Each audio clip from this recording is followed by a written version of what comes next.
And hello everyone, Maestro here. I am the football enthusiast. Hope you are all doing well today. Tottenham Hotspur, that's the discussion of today's video. Tottenham Hotspur have had a fantastic start to the season, and their most two recent results, a draw away against Arsenal, a win against Liverpool, it looks fantastic.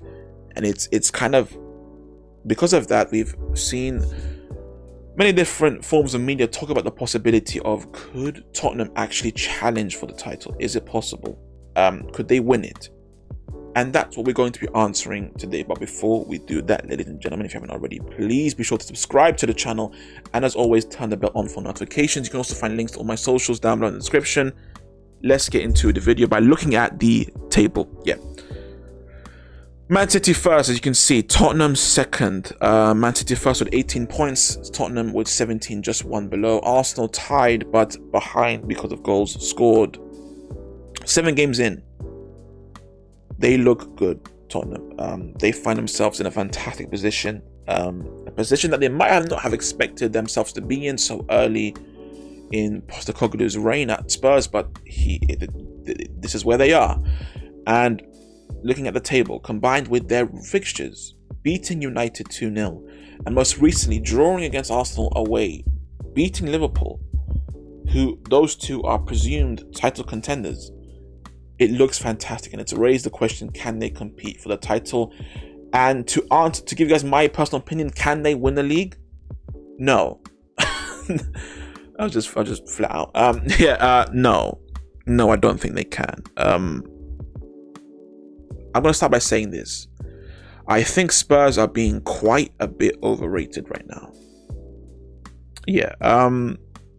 Look, I will start by giving them their praises. I always predicted Postecoglou to do well. I thought he'd be a good fit. Looking at his profile and what Tottenham need, I think he could put them in shape.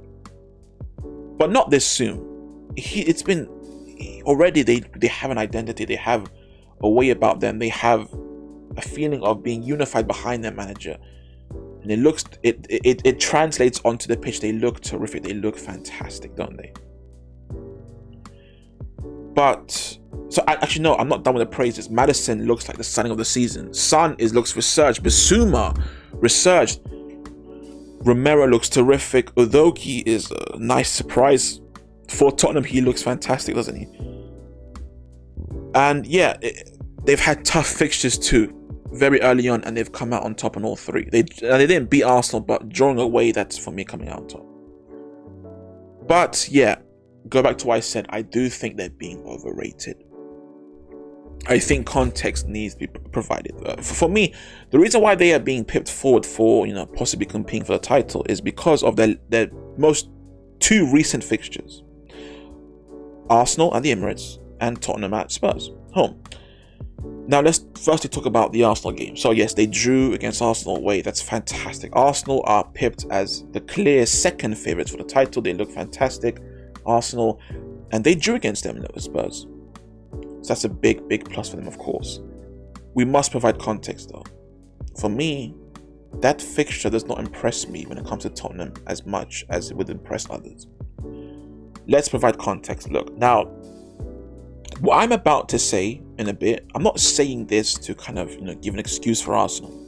It's just to kind of paint a picture for what Tottenham actually did that day. So so what Tottenham did that day is they drew against strong second favourites for the title, Arsenal, away. But context provided, they actually drew against a banged up Arsenal. And let's play a game of what if. And you know what? I'm not going to go overboard with this game of what if. Let's just say, let's say Timber is still injured. Let's say Partey is still injured. Martinelli, Trossard, let's say they are all still hurt. But how about if Declan Rice does not grab a knock at halftime and he can play the full 90 instead of just the first half? Let's say Declan Rice plays the full 90 minutes instead of just 45 minutes. I believe Tottenham lose that game. I believe Arsenal convincingly win that game. When you watch the game of football, when you watch that game, you look at the second half, what went wrong for Arsenal? Midfield. Jorginho could not cope. Declan Rice would have. Declan Rice, for me, has been Arsenal's player of the season. If Declan Rice plays the full 90, I think they win that game. And I think it becomes kind of calm for Arsenal as well.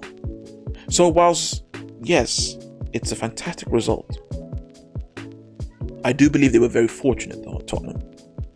And once again, I'm not talking about, bringing back Martinelli and Partey and Timber and Trossard. No, I'm just saying just Rice. If just Rice could have played the full 90, I feel very strongly in saying Tottenham don't draw. They lose, kind of convincingly. So with that, I think they were fortunate. And yes, on paper, okay, draw away to Arsenal, fantastic. You provide context, it's not as great as you think. Still a great result, but the performance is not as great as you think. Now, when I'm talking about fortune, the Tottenham-Liverpool game. Oh my goodness. I already spoke about this in the previous video. You can check that out on my channel to see my thoughts on that. But just real quick, that is the worst officiated game I've ever seen in my entire life. Off the top of my head, that game was worse than Barcelona-Chelsea. That game was worse than Real Madrid by Munich. That game was worse than any other officiated game I've ever seen in my entire life. That was the closest thing I've ever seen to the officials just simply pointing at one team, in this case that team being Tottenham, and saying, here's the win. It was absolutely ridiculous. Liverpool looked on top before the red card. I thought they were looking fantastic. They get the red card, which I think was unfair. I don't think that was a red card for Liverpool, for Curtis Jones. It's close, but I think it's unfair for Curtis Jones. Even then, Liverpool still look very dangerous, very menacing. They score, in fact. Luis Diaz scores a goal that was onside but unfairly ruled out offside and was not corrected by VAR because of a mishap. Two crazy things, two very unfair things already stacked against Liverpool. Then the second red. 2 yellow cards for Jota. Now, the second yellow was a yellow, of course. The first was not. If you watch it, it doesn't look like Jota touches Udogie or Bissouma, whoever that was. I'm not entirely sure who that was. And he just goes down. So it's not a yellow. But let's say even if Jota does touch him, it must have been the faintest, the lightest of touches with no ill intent whatsoever. It's not a yellow. It's not a yellow. 2 unfair red cards. A goal taken away from them that should have stood. And even with all that, it's 1-1. The last second of the game. Joel Matip own goal. Spurs win 2-1. Look, Postecoglou has been terrific. Maddison has been, for me, the signing of the season. One of the signings of the season. Son looks fantastic. Bissouma is my favorite player right now at Spurs. He looks fantastic. Udogie looks great. Romero looks as menacing and as commanding as ever. And their new goalie is looking good too, isn't he? All behind Ange. They look fantastic. They have been very fortunate though so far this season. That's in my personal opinion. There's also one other thing. Sheffield United, they were losing against Sheffield United for a long time until the last few minutes of the game. They scored 2 goals out of nowhere and they win. Combine that with a draw against Arsenal that were very, very banged up, and a very, very fortunate game against Liverpool. They look fantastic, and I think I would put them easily right now as the 4th best team in the league. But to say that they can win the league is crazy. It's jumping the gun far too much. It's far too early. I feel very strong that City are significantly better than them. Arsenal, for me, fully fit, which I presume they will be fit at some point this season.